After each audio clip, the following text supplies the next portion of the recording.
Hello, everyone. This is the Day Date Night podcast, and we are up to our fourth episode. I'm Bill Carroll, and this is Carrie Prince. And Hi. we had about three different things we thought we might talk about today, Mm-hmm. including what to do when you have very different histories in terms of relationships and intimacy. Mm-hmm. We also thought about what happens when you have long term relationships and then those relationships end and what to do with some of the friendships that may have been entangled or around those relationships.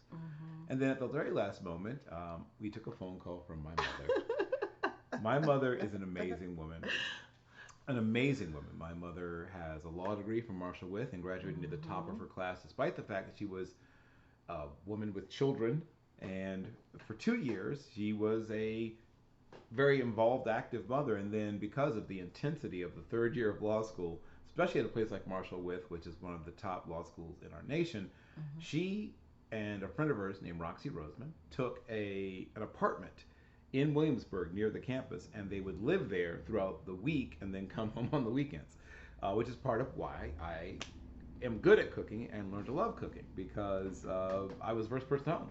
My sister and I would come home, and my sister was too young to really be operating in the kitchen, so my parents taught me a few basic recipes, and of course just heating up, things that you'd be brought home or Mm-hmm. leftovers, and I would do that, and then sometimes I would get adventurous and you know make something. But Mm-hmm. my mother has additional law degree, a master's in public administration from Temple University, which is how my parents met while they were graduate students. And then she undergrad started at Swarthmore but finished up at Lincoln. Lincoln, a one of the oldest HBCUs in America. One of the, I think it's the third oldest. Don't quote me on that. I should know that though. But that's my mother, and my mother is one of those people that is very attached to the way things used to be, which is true, I think, Very of much most so. people. Most Yeah. people of a certain age. My mother Yeah. is. People use terms like old school, but that's not quite sufficient. The word doesn't quite cover what my mother is. My mother is truly plugged in and attached to a time that has gone. Mm-hmm. And when I am talking to my mother, I am trying to remember that the world that she grew up in and operated in and mastered, in fact, doesn't quite exist anymore. What I try to get you to do, which is kind of hard for him, is to just let your mother talk. His mother is someone that she says what she's got to say, and she's like, "Okay, love y'all, bye," click. So when he gets those rare occasions where she, for him, is rambling, but it's not rambling. She's recounting stories and histories eh, to let her just talk. Right, And I had to tell her, I was like, just let her talk, right. let her talk. So she was talking of memories of when he was a child, Yeah. and those things are important. And to be quite honest, you should record like Yep. videos Yep. of her telling stories about from her youth, and she is very knowledgeable about your family history. Extremely, She yes. should You should do like a series of Interviews. uh, interviews or a oral history to the Carroll family, because she even knows information about your father's side of the family too, which is really detailed information, Yes. which is really rare, in particular with black communities and black families. It used to be that way. For example, one of my aunts, she's no longer with us, Aunt Tap, Aunt Merlene. She used to tell stories about my grandparents and my great grandparents because she she was one of the oldest, Right. so she was there through a lot of their early years, and there are things that she knew that even now my mom was like, man, I wish we would have record Tap when she was telling these stories. Like, I'm not gonna be able to tell these stories exactly the way that Tap would, because Tap was there. Right. So her recollection is gonna be on a first person's basis versus someone recounting it and retelling. And as we know from those exercises in school on how you whisper into the ear of one person and tell them a story, then they whisper into the other person's ear, and it goes throughout the class, and then the last person says out loud what it was, and then the first person is to answer, is that how it was? Is that the story you told? And they be like, no, because it was always something left out. So that just shows like when people are telling stories, it's up to our own interpretation of the story that's told. Where we'll never tell the story exactly how it is unless the actual person writes it down. Right, right. Yeah, the telephone game, right? Yeah. I think probably started playing that in preschool. And I think part of it is just, fun and play, but Mm-hmm. part of it is to teach children that when you hear rumors, when you hear this, you hear that, that's because something that may have started out as truth by the time it gets to you is no longer as Right. Right. as my father's grandmother used to say, they've added some yeast to it. So yes, you do see even within families things that become legendary. It's funny. I just finished reading a book that deals with this. Oh, this works out perfectly. So I just finished reading this book a couple of days ago. This is a Chicago writer, Akio Obeas. She is her family came here from Cuba, and she this is not Mm-hmm. autobiographical, but there's things that you can tell must have somehow tied into her family or Mm-hmm. things similar to what happened to her Mm-hmm. family probably. And she describes lots of parts of Chicago with parts of Chicago I'm very familiar with. In fact, I used to Mm-hmm. live not far from apparently where her family lived. Okay. But the point is that there's places and things she recounts that she could not possibly remember. She feels as if they're memories, but they're really Mm-hmm. stories she's heard over and over and over again to the Right. point they feel like memories. Right. And that, of course, is like so many other things, a blessing and a curse. I am a person that, for certain things, I have a really good memory. Like I remember Mm-hmm. things from clearly, sharply from when I'm 4 or 5 years old, Mm-hmm. and can tell you exactly what my best friend looked like. I remember Mm-hmm. what he used to wear, and I remember my best friend from kindergarten, and when he had to leave Mm-hmm. because of the Yom Kippur War, I believe it was, Mm-hmm. and his father, as essentially every able-bodied young person is in Israel, Mm-hmm. whether they be a young man or a young woman, if you are able-bodied, you serve, or at least you're Mm-hmm. eligible to serve. So he was a reservist in a tank unit in Israel, and he was studying here in the United States. But as soon as the war kicked off, he had to, his family had to go. Right, they all had to leave, and this is so sharply in my memory because, as it was explained to me by Avi, that when you leave in their culture, you give gifts as opposed to people giving you gifts because you Mm-hmm. want the people you leave behind to remember you. And that's how I Mm-hmm. got a ViewMaster. I got a ViewMaster when Avi I moved used to back. love those things Yeah, too. yeah. He moved back to Tel Aviv, and he gave me a ViewMaster. So it worked, Avi. I remember you to this day, at least in part because of that ViewMaster. And yes, I too loved my ViewMaster. Yeah, because they used to be cool. You used to have like the little shots, and like I remember I had one where we had the seven wonders of the world, Mm-hmm. and it showed the little pictures, and it gave a description of each one. I love Viewmasters. They Yep. were awesome. Yeah, my favorite ones were the ones that dealt with like the big cats. Ooh, yeah, Yeah, those were good yeah, too. yeah, Those were yeah. good too. So I was big into just like my daughter. It's funny the things that sort of repeat. I went through a period where I was super into animals, and at one point, if you asked me about age 9 what I wanted to be, I'd tell you a veterinarian. At one point I seriously wanted to be a veterinarian. I was there was a veterinary hospital not too far from where I grew up, and I would go there and Mm-hmm. ask questions and ask if I could volunteer and things like that. And we moved away from there when I was about 12, so I never got the chance really. But I used to hang around, and it was I could ride my bike. It wasn't too far away. It was Mm-hmm. near the big mall in my area, which is called JANF, which actually stands for Joint Army, Navy, Air Force, right? Because we're such a military part of the world that even things that are civilian have military names. So I would ride down, to Military Highway, once again, Battlefield Boulevard, Military Highway, Admiral Tossig, General Booth. These are all things I grew up around. and planes flying over from NAS Oceana, the Naval Air Station Naval Operations Base, which you got a chance to see when you Yeah, visited. that was cool. We visited, but I love the beach and the boardwalk though, but that's another whole nother we will conversation. definitely do one about growing up on the East Coast, growing up in the Midwest, and the Mhm. differences, the Mhm. stark differences. So, my mother is, as I said, an amazing person. She has accomplished so much. She is incredibly giving, which is part of how she gets on these mailing lists that she was talking about today, because she rarely turns down a charity. Very rarely turns down a charity.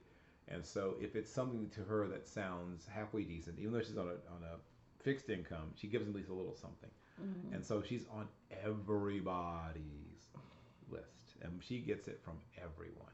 As she said, from the SPCA, Mhm. so she gets things from uh, the Democratic National Convention, all the local Democratic fundraising. She gets things from, I guess, most recently the Obama Foundation, which I found Why my she called? I found myself vouching for the. Yes, it's very much real. I've seen it before. And shout out to my friend Mike Stratmanis, who actually works for the Obama Foundation and is a vice president, in fact. But Mm. the fact is that when your parents get to a certain point in life and you realize how precious the time you have with them is, Mm. and I very much did not realize that when I was younger, and I wish I could go back. Those things you wish you can go back and tell yourself. I Mhm. wish I could go back and tell myself to really listen and really enjoy my grandparents. My Mhm. grandmother died when I was quite young, and my grandfather lived until I was in my early 20s. Mhm. So I got to spend more time with him and got to hear lots of the stories he had to tell. And even now, I wish I'd asked him more questions about things like the Knights of Pythias Mhm. and other stuff that he was a part of, and the Oddfellows Lodge and things like that. Mhm. Because, well, one, I also like to write, and I keep thinking about the things I think I might have created if I knew about Mhm. those things or more about those things, but also just to understand what my grandfather was like as a young man, which occasionally he would talk about. You know, um, the first time football was introduced to the part of the country where he grew up. Mhm. It's interesting to think about. Football was invented in 1869 Mhm. in New Jersey, but it's just in that area, the northeastern corridor of the United States. Initially, it takes 30 or 40 years. We think of obviously the South as Mhm. sort of the bedrock of American tackle football, but it doesn't really make it to the South for a little while. Mhm. And the American South, of course, has just been defeated in a war not that long Right. before. So it's part of that male Southern culture. And of course, Southern Mhm. culture is very masculine in the way it presents, partially Mhm. because of that redeeming or whatever term you want to hear Mhm. people use about the South. And part of why the type of racism that ended Mhm. up emerging in the South was different, well, losing the war, and the fear, right? Whenever people feel insecure of their place in the world, they overreact to everything. Right. And that's why I think the white Southerners were so scared and then so violent was because of their world feeling uncertain underneath them. But Mhm. this was all. This is talk about my grandfather who was born near the Oklahoma Arkansas border, and my mother's mother was born on the other side of the border, so Mhm. barely in Arkansas, but barely in Oklahoma, but very close to the Arkansas border. Mhm. And so they somehow didn't know each other. They grew up very close to each other. They both were married, which my mother didn't know until she was an adult. That they both were married once before. Mhm. Neither had children, but my grandfather did have a stepson, Mhm. who she only became aware of when she was once again very much an adult, because people of past generations were often very closed mouthed about Mhm. things like being married before, Mhm. and if they had children or had stepchildren even that came from past relationships. Very often you would not find out until this person was on their literally on their deathbed in some cases, or even after if you found love letters or things like that. Right. But um, I prize now the memories I have of my grandfather, Mhm. and I have fewer of my grandmother because, like I said, I was in kindergarten when she died, Mhm. and it was the first funeral I'd ever attended. And it was the first time I've ever seen someone who had died. Obviously, Mhm. like you know, I think I was just old enough to have some understanding of the concept of death, right? If I'd been like 2 years younger, I don't think I would have gotten it. So I was just old enough. I was about 5 years and 2.5 months. She Mm. died shortly before the Christmas holiday. So I remember a lot about that day. I remember her doctor, Dr. Naw, was there. Our neighbors, or our neighbors, their neighbors, the Seldons, Mm. several of their friends from church, some of her co-workers, and even some of her students. She was an educator. I come from Mm. educators, as you occasionally have probably heard or seen Mm. in both my way I think and the way I act. And she had a letter of commendation from Dwight D. Eisenhower, Wow. which is now in the Schomburg Library in New York. Mm. Mm. She was well known for a course that isn't even taught some places anymore called home economics. She was a nationally known home economics educator, Mm. uh, initially in the Negro schools, and Mm. then this is why she has the letter from Dwight David Eisenhower, is during the time in the mid 1950s when they went from having a black and a white school system to trying to integrate the two of them together. Mm. She was part of the team in the state of Delaware, and she led the home economics effort, from what I understand, or one of the leaders, Mm. of creating a single home economics curriculum. And her work was used in other places, apparently. Some of the things that she developed, they used other places as part of their, Curriculum. well, also their plan for taking the white way of teaching this and the black way of teaching it and making it into one way, Okay. right? Unifying it. Mm. And I think people don't think enough about what happened, right? We all have heard stories about the civil rights movement. We don't realize that when the civil rights movement starts to win these victories, and Mm. we go from being basically two nations, Mm. uh, and while we are not truly united in all ways, we don't have a separate everything, right, Right. anymore. And how inefficient and silly to some extent that is. Mm. But when they're going from having two separate school systems to having one, they had to change the way they taught a lot of things, right? The way Mm. history is taught was radically different Right. between the two. And as I mentioned, I believe once in one of our previous shows, my father's senior year of high school, there was no school at all, right? They shut the schools Right. down. Colgate Darden, the governor, didn't want violence, was the explanation at least. He didn't want violence. Mm. And he'd seen what happened to other places. I obviously a bit of an excuse Mm. because there's other ways, and other states managed to have school that year, but Right. that was one of the schools they had was called Massive Resistance. And if you Mm. look through the charters of a lot of these, such and such Christian academies in the Mm. South, you'll notice that the year that these places open are usually 55, 56, Right. almost without exception, because they would have these lower priced Mm. private schools open only to white children, which is not an option for my father, obviously. One, because they didn't have money, or not Right. money like that, and then two, um, he had to earn money also. Right. So he ended up working. His his grandfather Thomas Carroll was well known as a roofer, so he learned. That's what, there's pictures of my dad, Mm. on roofs, either repairing or putting on roofs, Mm. which he did for a whole school year, until school came back the next year. You okay? Yeah, I'm okay. You know, this change in weather. Understood. Welcome to Chicago. So you are very close to your mother. I would say even closer than I am to mine, though I'm getting closer to my mother than I used to be. Which I'm grateful that you are. In fact, I don't understand the concept of y'all communication, and I've told you that a million times. And me and my mother, the longest as an adult I've gone without talking to my mother was 4 days. I talk to my mom at a minimum 2 times a week. If she doesn't hear from me within like 3 days, 4 days at the most, she calls me. The reason why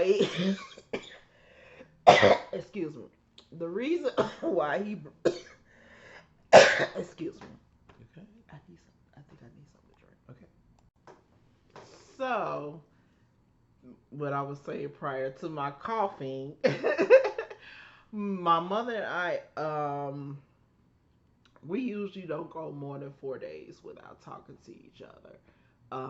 Even if it's 5, daughter, you was on my mind. I just called to check on you. I hadn't heard from you in a couple days. I love you. Hey mom, I'm fine. How you doing? The little back and forth. Then I'll be like, if I just walk, like prime example, what was that? Thursday when I came in the door. My mom called me when I was coming in the door, and, and I was out of breath, and she was like, "Daughter, are you okay?" And I was like, "I just walked in the door."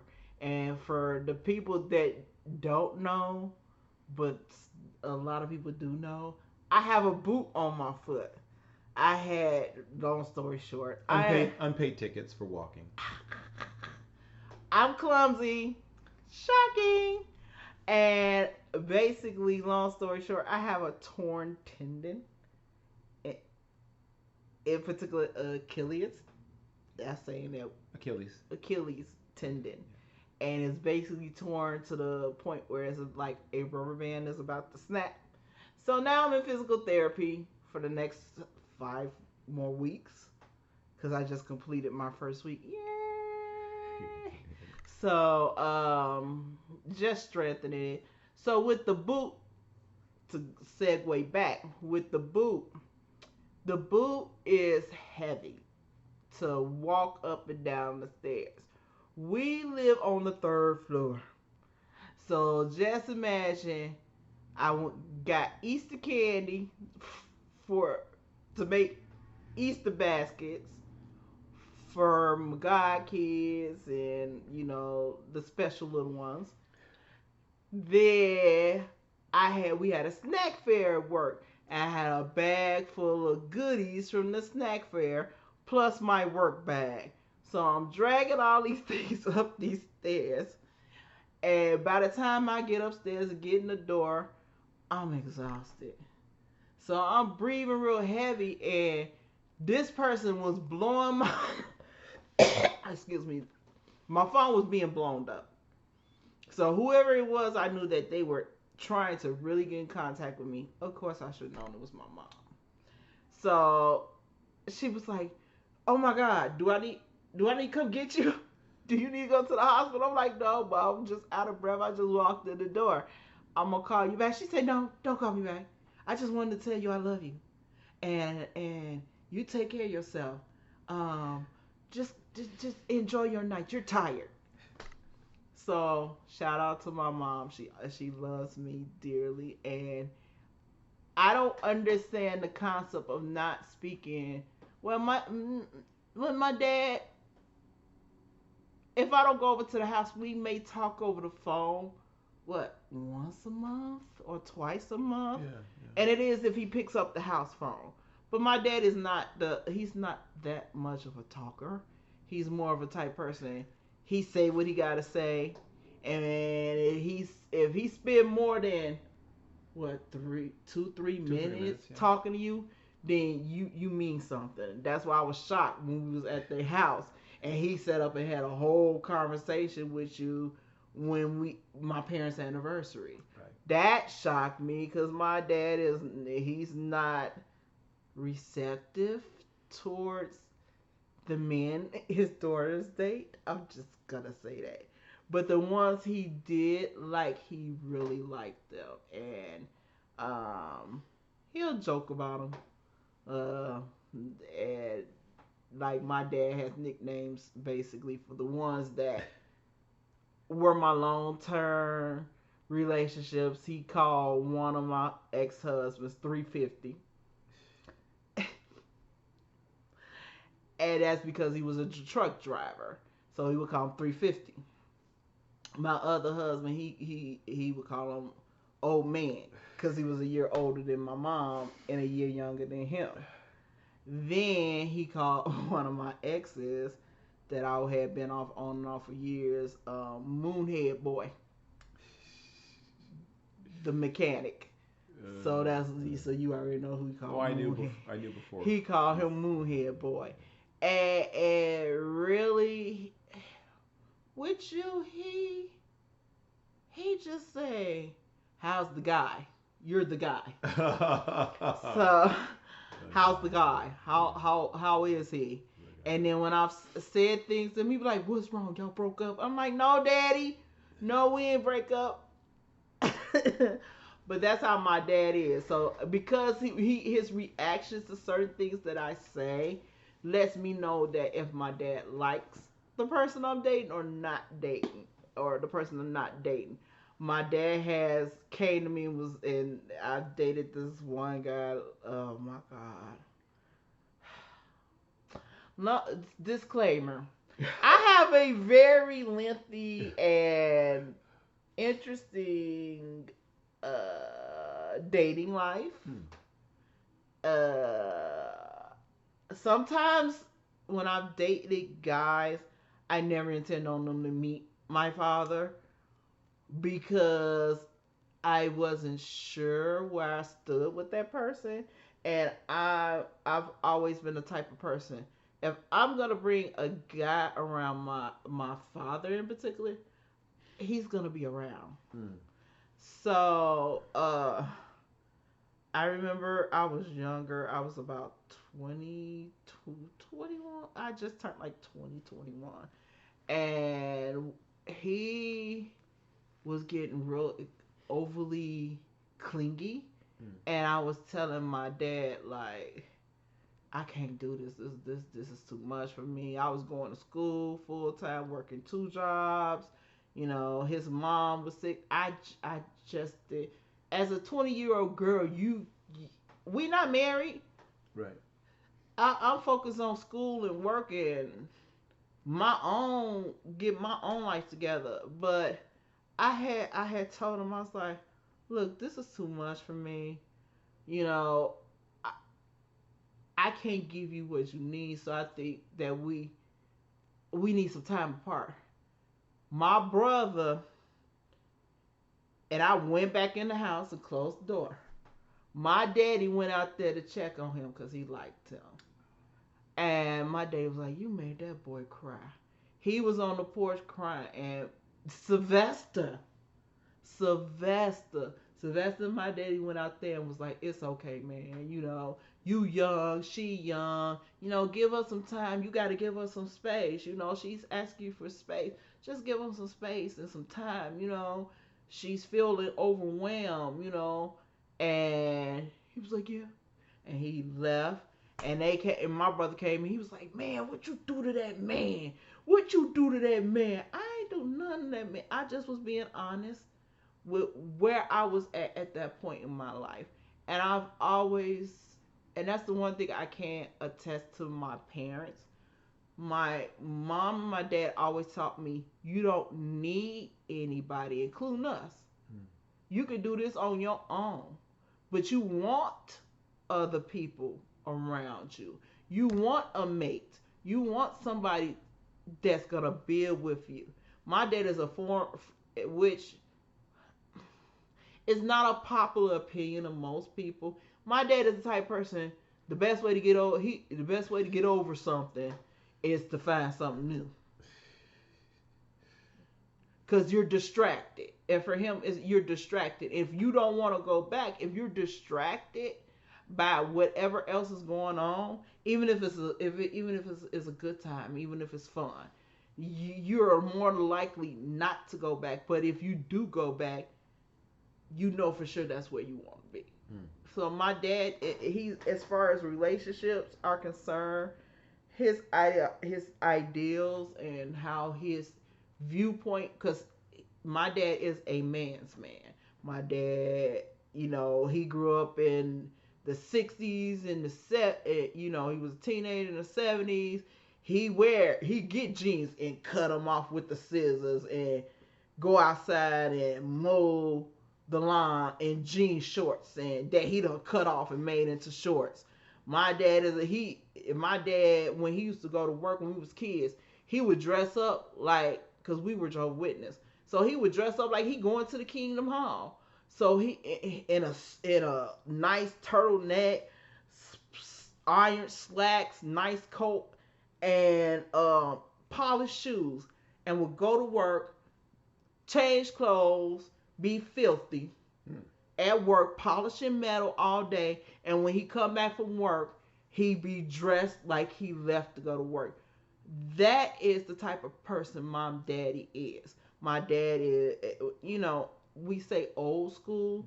and the difference, other thing is, his mother and father are close are closer to my grandparents, whereas my parents are younger than his parents. Like your mom is, My mother is 82 years old.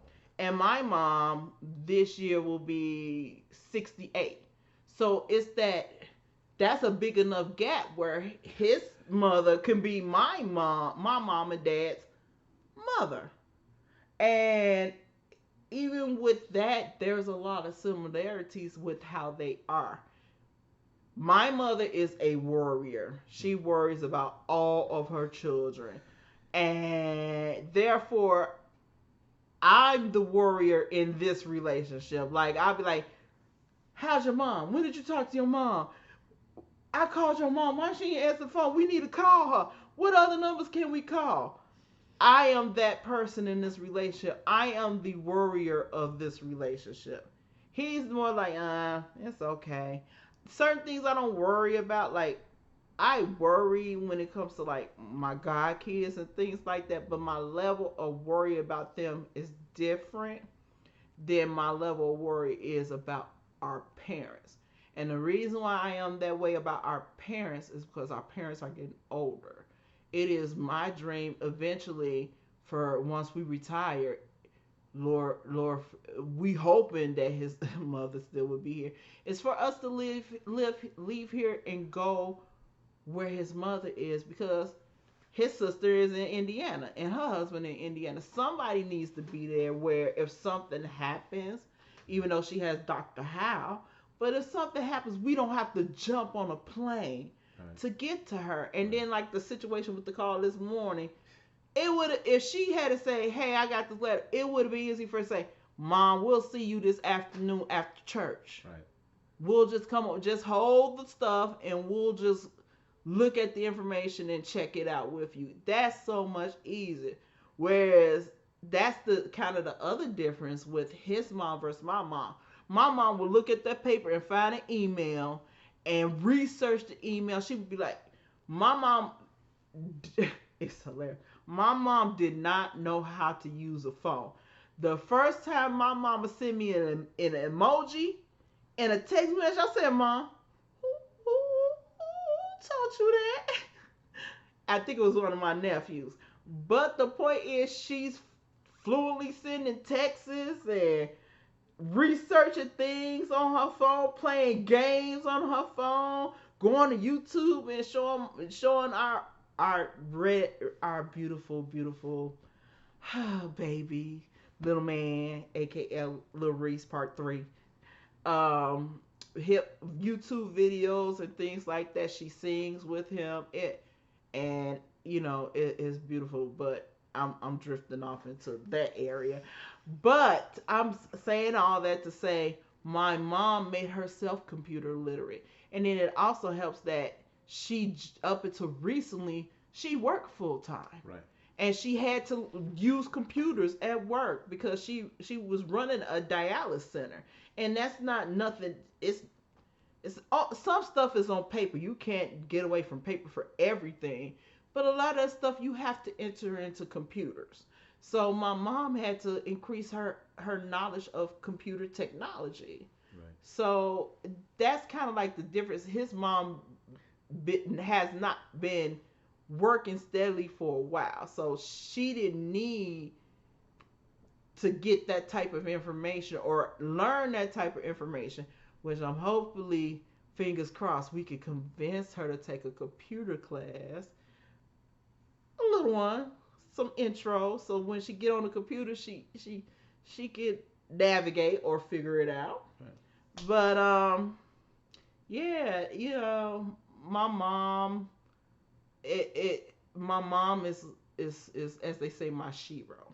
Yes. I have a little bit of my, I have a lot of my dad in me, but uh, I have some things about my mom and me as well. One thing, my mom, she's a very feisty woman. Mm. She is feisty. There are stories, and I'm gonna tell one of the stories about my mom because my dad tells the story all the time. So years ago, I forget who she was pregnant with. I think she was pregnant with my brother Sylvester at the time. They went to a baseball game, and when we, this is when you could smoke everywhere. If you could smoke in the '70s, you could smoke in a hospital. You could smoke in a ballpark, in a bar, a restaurant, office building, things like that. So my mom and my dad at the game. So again, a man smoking a big old fat nasty cigar, and my mom turned around and said, "Excuse me, I'm pregnant. Can you put the cigar out?" The man looked at her and kept puffing on the cigarette. My daddy said she turned around and looked at him and said, "Look, if you don't put that cigar out, I'm gonna throw up all over it. If I throw up, I'm gonna throw up all over you." And then my dad said that man was like, and put the cigar out really quick. And my mom was like, "I did not do that." And my daddy was like, "Yeah, yeah, she did do that. Your mama ain't." You see how your mama is when she has something on her mind that she's determined.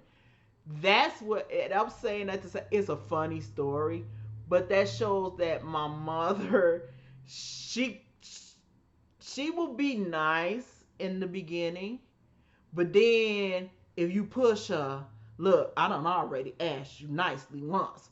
Now you gonna do it, or I'm gonna make you do it. And and to a certain extent, that's how I am. At first I used to be nice, but as I'm getting older, I come nice at first. You have to admit, I come nice. Of course. And then I say, "Okay, I asked you nicely, but I told you why I'm doing this, why I asked you this. So you just not gonna do it. So whatever getting ready to happen next, it's just gonna happen. So choose your battles." And that's the one thing that I learned from my mother is when to pick and choose your battles. Sometimes my mama is the type person, I remember we were someplace and some woman got real nasty with my mama and I got angry. And I was like, "Who you talking to?" My mom's like, "Carrie, um, go take a walk. I got this." And my mother is the person that when I used to be in a full blinding rage, because I do have a temper.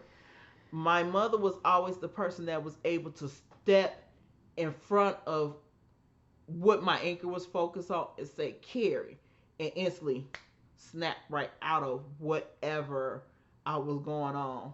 And I turn into that little kid like, Mm. "Yes, ma'am." And then she'd be like, "Go take a walk." "Yes, ma'am." "It's okay, Carrie. It's okay." Because for me, I he'll tell you, I don't play about my mama. Do you watch your tone? You don't talk to her out the side of your neck. When my mama talk to you and she say, "I'm doing fine," don't be yelling at my mama talking about, "I ain't asked you how you." Who you talking to? You ain't talking to my mama. And I would go to war for my mama because my mama go to war for anybody that she loved. That's where, like, if you guys have been listening to our previous ones, where Bill has said that one of the things that he finds most attractive about me, or most that he loves about me, is my loyalty. I get that from my mom. My mom, she is loving to a fault.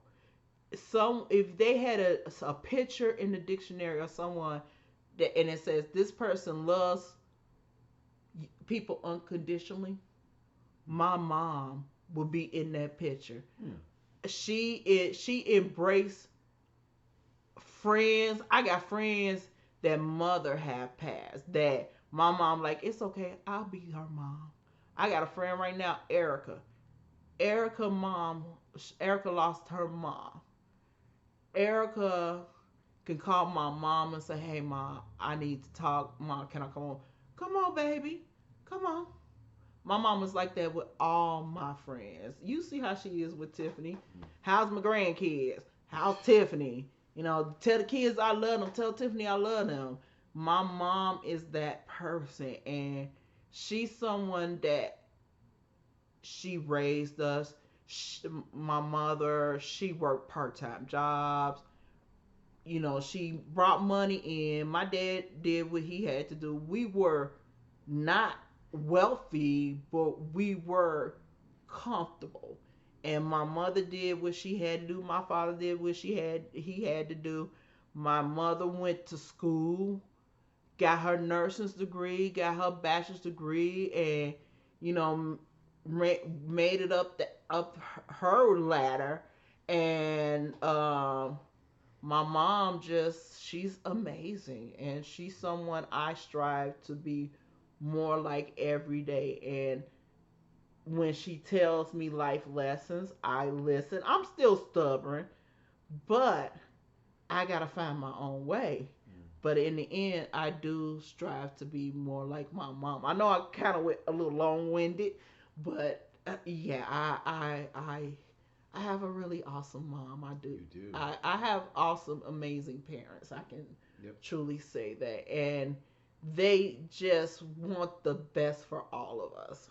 And shout out to my brother and his wife. They've been together for years, and they are an excellent example of what a what the Cosby show, what the Cosby effect is. They're not the Cosbys, but they are a young, successful couple that had kids at a young age, that grew into their what they have now, that it could travel when they want to travel, do what they want to do. Beautiful kids. Two of my nieces still under the age of 18. They're A students, AB students, getting awards and this, that, and the other. My brother taught them how to speak Swahili. Oh, He taught them how to speak. He taught himself, and in turn taught his kids how to speak Swahili. When I used to make the joke all the time about Kenyatta, because I know we were talking about parents, but I'm just saying this as a reflection upon my parents and even her parents, even Keonda's parents.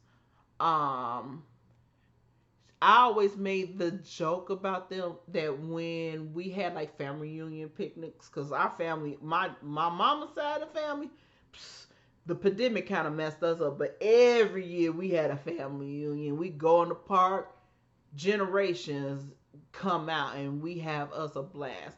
But when she used to come, my brother, they three sons, her, and they two daughters, they would come, and she'd be made up. The kids look all pretty, and my brother handsome. And I'm like, and she come in like, "Hey, I made this lasagna from scratch."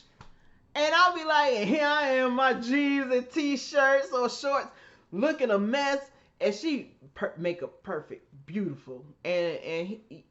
Bill has she's gorgeous, and she's wonderful, extremely intelligent, and uh, everybody in her family, her brother, her dad, because her mother died from cancer, and her mother was a beautiful soul. She looked at her looked. She called me and my sister her daughters. Called Darius her and my brother her sons. It wasn't like these are my daughter's in-laws. No, we were her kids. So and Mike, he same thing with us. And I'm just saying this to say that if we didn't have the parents that we have as examples to look up to, and there's no telling what we would have been like. huh. So I'm just saying that our parents this is I'm using my brother as an example of what he did it the right way. He was successful by doing it the right way. We all, like with me, my travel to where I'm at right now was a different travel. His route was paid for him, and he met the right person for him in the beginning. So that's really what it is, more so than anything else. And yeah. I think the thing about what I learned from my parents and their relationship, one, if you are in competition with your spouse or your loved one, Mhm. but the competition is to see what can you do to make their life better or make their life Mhm. easier, you are in a much better situation when you're competing in opposite Mhm. directions, where you're trying to Mhm. outdo them, Mhm. as opposed to outserve them. Mhm. My parents did a great job of serving each other and helping each Mhm. other. And like I said, I think previously they did a great job of, if they had problems or arguments or whatever, hiding them. Mhm. And you can argue back and forth about how healthy it is to never fight in front of your children, but Mhm. I ended up sort of following their lead. And even when Dana and I were going through the dissolution of our marriage, we Mhm. never and never will, Mhm. disparage the reputation or, Mhm. try to mess with the relationship that either one of us has with our daughter. I mean, it's Mhm. just counterproductive in the long run. But Mhm. I think that the other things I really learned, both my parents are communicators, but in different ways. Mhm. And yes, my mother, and I have obviously inherited some of it, is a person that eventually gets to the point. And my father also, but differently. Like he usually would give you the point first, and then start adding on, more details and more Mhm. extra and things like that, as opposed to taking a very, sort of peregrination Mhm. kind of way of finding his way to the point. Mhm. My mother very often will start off in one direction and then it takes you wherever it is and wherever it is, and eventually you find your way back. That's why I always tell you, give me Uh-huh. the book for dummies version of Right, things right, sometimes, right, because right, I'm like, I don't need all that. right. Just give The me summary. the Yeah, summary. right, That's all I need from you at this point, because I need an answer immediately. right. So there was a precision. Even my father would, you know, elaborate and add extra things, but there was a bit more of a precision in the way that he would communicate. My mother, obviously, less so, which is very different from what she would do in her time in the courtroom, right, where she was a Mhm. very different person. It was one of those sort of eye openers. I didn't get to see my Mhm. mother work very often, but there was one day, I think it was just no school or something, and she took me with her to work, maybe an in service day, something, Mhm. and it must have been one of the times. Yes, so I would have been in junior high school. Belinda would have still been in elementary school because for 1 year we would always be in different schools. Mhm. My sister was 2 grades behind me, Mhm. and yes, so I would have been in eighth. She would have been in sixth grade. And here, I think that's all middle school, but there we had junior high school and elementary, primary, then upper elementary, then. Well, in here, depending upon some school had like junior high, but like the schools I went to was just grammar school and high school. Right, right, right. So, and some places I know have middle school here, but the point, and it's also, I'll use my sister to explain one of my mother's sort of determination power stories. Though she was very kind and very soft spoken, as I mentioned earlier, my mother was not to be messed with also. And I think I might have mentioned a story about how my sister, who was in school, she was born in January, and they wanted to try to make her wait to start kindergarten, and they wanted to try to make her wait to start first grade, and my mother wasn't having it.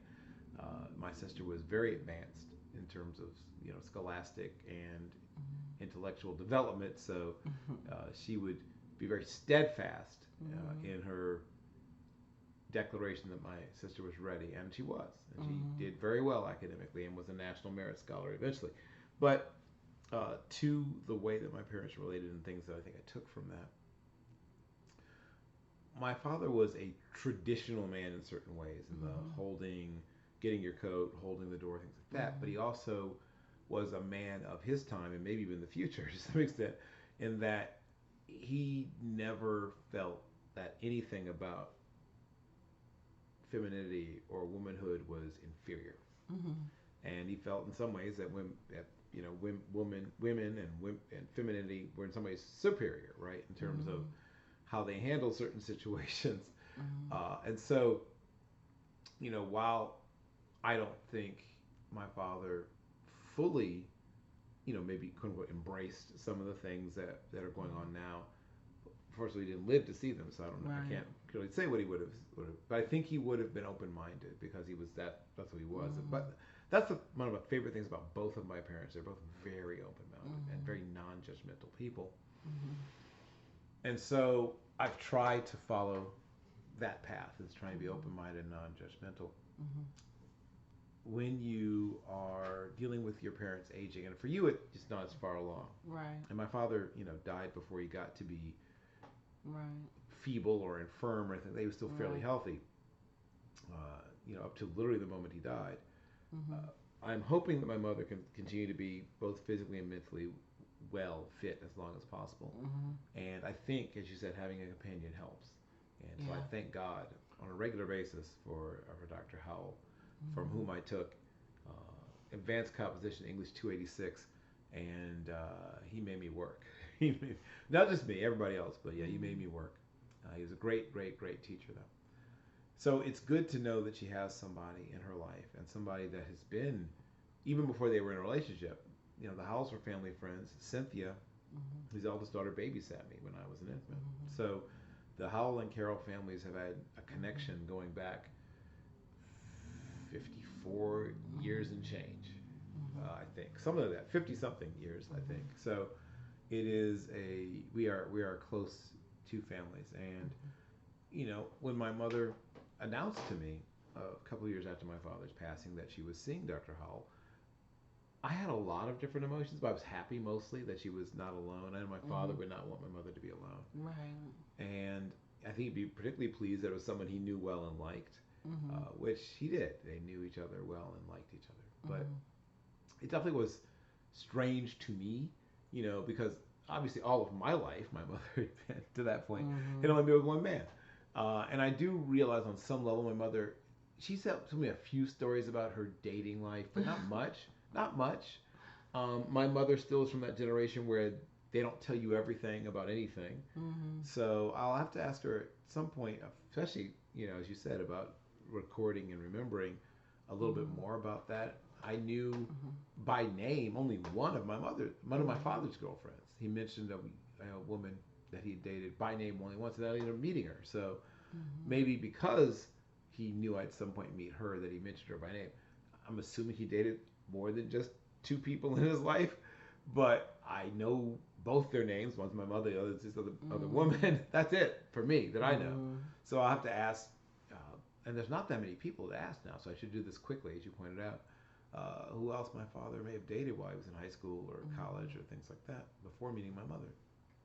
But I get the feeling that both of my parents didn't have any really serious relationships before each other, to my knowledge at least. Mhm. My father probably had a little more opportunity, one because of the time period and Mhm. the double standard, Mhm. and he had left home through military service, so Mhm. had a chance to be in different parts, not of the Mhm. world. He never left the United States, but at least different parts of the Mhm. country. I don't know. I mean, still, obviously, much of this is going to be is a mystery, will remain a mystery. Mhm. But I'll try to find out what I can because, as you pointed out, I want to be able to pass along as much as I can about my family. Becomes more and more important the longer you live. Yeah. And I was closer to my father than my mother. And now I wish maybe I'd been more balanced. Mhm. As a child, as a small child, I was very into my mom, like mom, like most little children. And some reason, I never grew out of that. right, right, right. But my sister and I seem to have both gravitated more towards my father once we got to be about school aged. Mhm. And I don't know what my sister's explanation would be. I think for my father, and I, it was we bonded around things like Mhm. sports and Mhm. history and things like that. Mhm. My mother knew things, at least about history, Mhm. but didn't talk about those much. And obviously, I Mhm. ended up having to sort of educate my mother about sports, particularly Mhm. football. And now she's, a much more knowledgeable fan. So Mhm. I guess, in exchange for her feeding, clothing, sheltering me, and literally creating me, I helped her to understand some of the rules of football. So I don't know if it's a even exchange or not, but that was my Mhm. contribution to my mother's life. And I do Mhm. think often about what I'll have to, what I'm prepared to do, what I'm making sure I'll do in order to make sure she is taken care of, not just Mhm. financially, which has largely been handled because my mother's very smart Yeah. and has taken care of a lot of the things herself in terms of long term care planning, Mhm. but just that she isn't alone. And Right. I would love to see Dr. Howell live a long and healthy life as well, Right. but I can't count on that. So Mhm. I am thinking about those things. And like I said, you Mhm. probably have a little more time to figure some of that out. Well, for me, it's four of us. So even if I was to go, like for example, with you, I have three other siblings here in Chicago. So Mm. it's not like if something happened to either my parents, none of us are there. Mm. It will always be definitely somebody there. So that's part of the thing as well. And for me per se, um, I didn't get relationship with my father till I became an adult. Mm. Once I became an adult and moved out, got married, and went through things in life, um, my dad and I are, I would say, we're close now compared to what it is. And my dad is not someone that says I love you and things like that, but his way of, like when I graduated from East West, he, when I got my diploma after we got done, we was taking pictures. He hugged me. He said, "I'm proud of you," Yeah. and I cried because that was my dad's. That's that's my dad saying, "I love you," Right. and I hear people tell me all the time, "Oh, your dad brags about you all the time. He talks about you and how smart you are and how beautiful you are." And I didn't know these things because my dad doesn't tell me these things, but I know my dad feels these ways about me. I've always been close to my mom. My dad, and as he gets older, he's more open minded, and that's part of the reason why we're closer now, because my dad,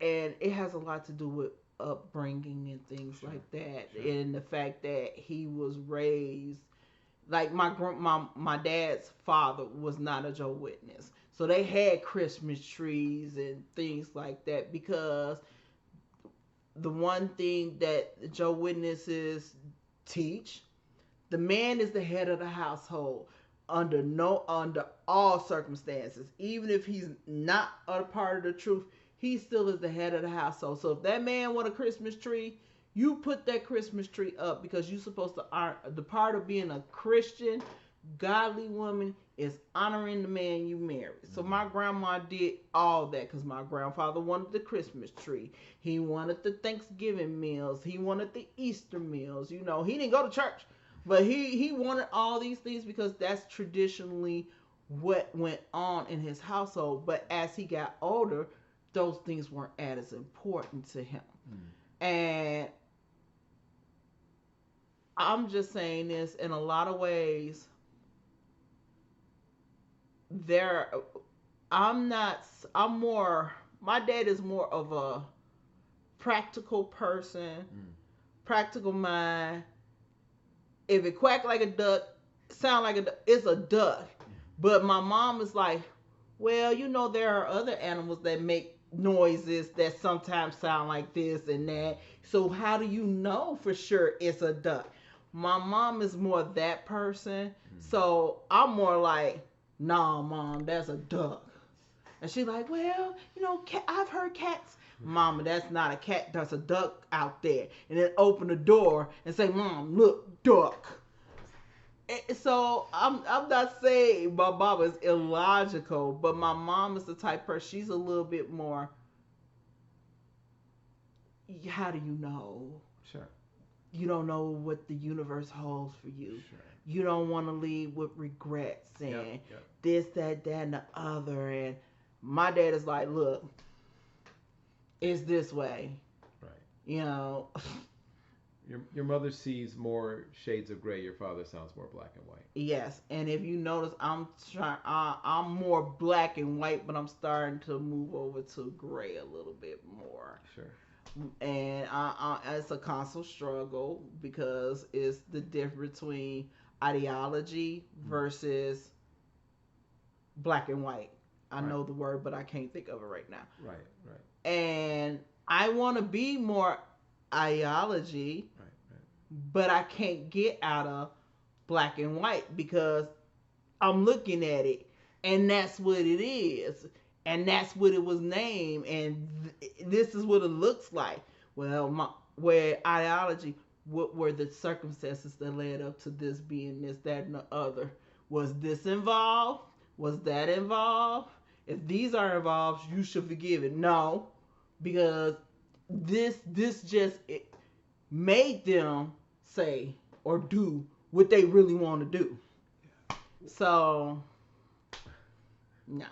Wow. What I would say, and I'm very pleased, when I meet and think about how my friends and some of the people I've known were raised. My parents, like I said, were very open minded, and so they were less doctrinaire and more open to interpretation regarding a lot of things. And obviously they weren't perfect, and nobody is.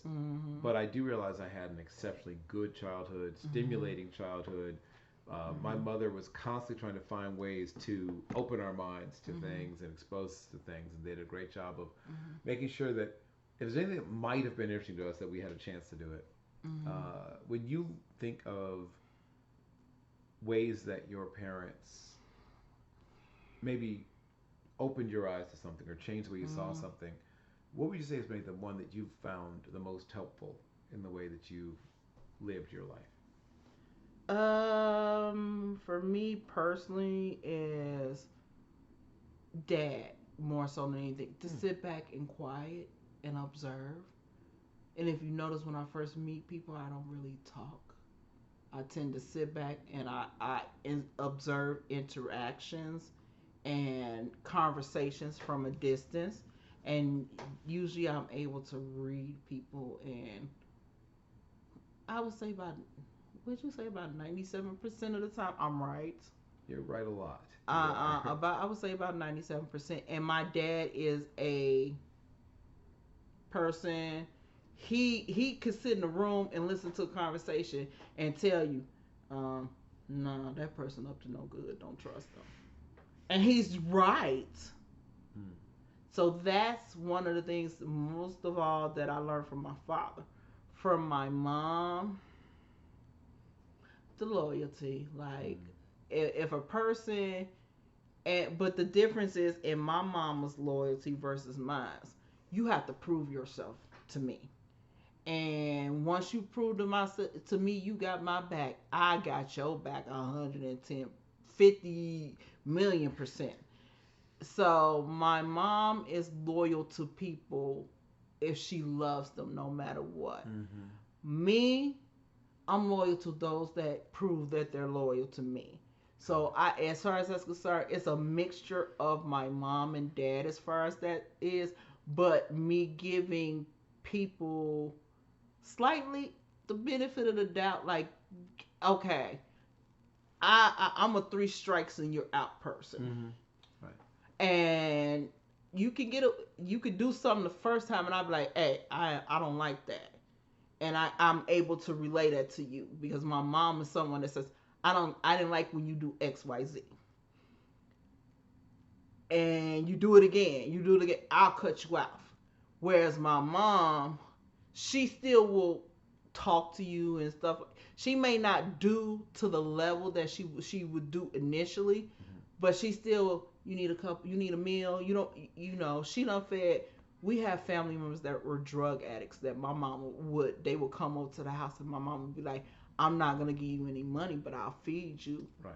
And she'll feed them, or she'll buy them groceries, but That's my mama is a very loyal person, Yes.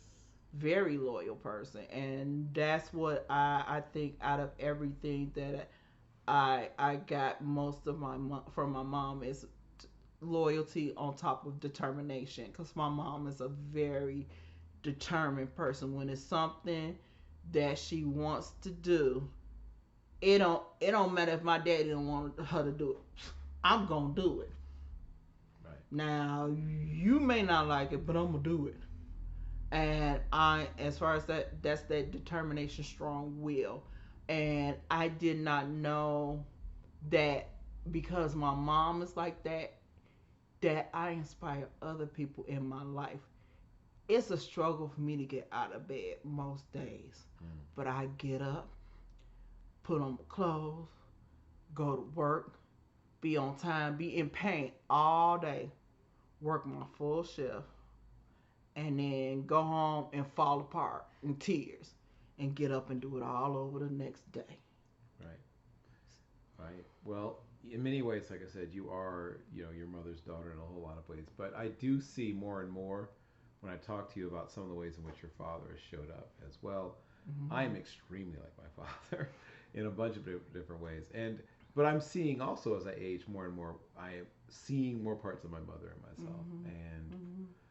I'm trying to remind myself, as you have already figured out with in your life, it's just how important your mother is and how I need to give more time and attention to my mother. So that's Mm-hmm. part of what this next phase of my life is going to be about is really connecting more deeply with my mother. And I do love my Mm-hmm. mother and always have. I just wasn't as close to her as you are to yours. So you Mm-hmm. give me also inspiration and something to aspire to. I'm sorry. As you know, I am obsessed with my mom. Yes, correct. I am obsessed with my mom. We sit up and I go over to her house and I spend the night and we watch true crime and as Bill calls it, the people murdering channel, which is ID, deadly women and all those types of things. And then my dad always makes the joke that my mom is watching those shows to plot on how to get rid of him, and it's just funny. Right. So our and then the other thing, my dad, which a lot of people don't. My dad is a funny man. Your father's a very sneaky sense of My humor. daddy Yeah. is hilarious, and my daddy will tell. I remember when we was kids, and my mama hate dirty limericks. So he'd be like, "Watch this, watch this, watch out," and he'll go, "Kids, there once was a man from Nantucket," and my mom go, "Larry, stop telling them kids those dirty jokes." And we would just fall out laughing. But my dad is he's a very firm, Yep. serious man, but when he tells jokes and recount funny things about stories about us as kids, he's been around when my dad's told stories about us as kids, even stories about me, and I'll be like, "Dad, why you telling story?" It'd be embarrassing, but it's funny the way he tells it. Right. But it's embarrassing. My dad embarrasses me, and it's not that he don't think he's embarrassing me. He's proud, Yes. but Yes. it's embarrassing for me. I understand, and I will just let you know. I wish that I had my dad still. I miss my dad still. Mm. Now coming up on 14 years later. But as we wrap, is there Yeah. anything you wanted to say that we didn't get a chance to say already? Uh, mm, no, I think I'm at the end. Okay. Out of thoughts. So next time we're going to talk about when one person has a very extensive rap sheet, maybe a multiple time convicted uh, dater, and the other person maybe has maybe just been pulled over a few times. And so we're looking at the difference between maybe somebody who's done hard time and cell block D, and maybe the other person has maybe just worked off a little work release. But yes, I want to thank you all once again for having listened to us and sat through this, and we will do this again in 1 week. Thank you. Bye.